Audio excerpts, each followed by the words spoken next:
Hi, Lynn here with Create Whimsy. I'm going to show you how to prepare your fabric tube to be able to make a jelly roll rug, or you can make placemats or baskets out of it. And this is without a tool method. So I've got my jelly roll strip and I've got a piece of batting that's 2 1/4 inches wide. I want to fold in both of the sides like this.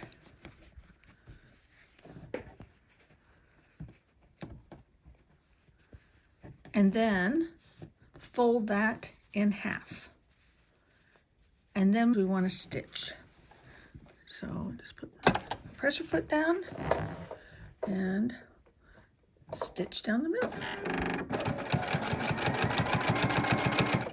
And once you get started, you can get on a roll and do quite a long section here. And if it doesn't line up exactly, it's okay. We're going to zigzag these together to form either a rug or a bowl, and so you won't see just a little bit off.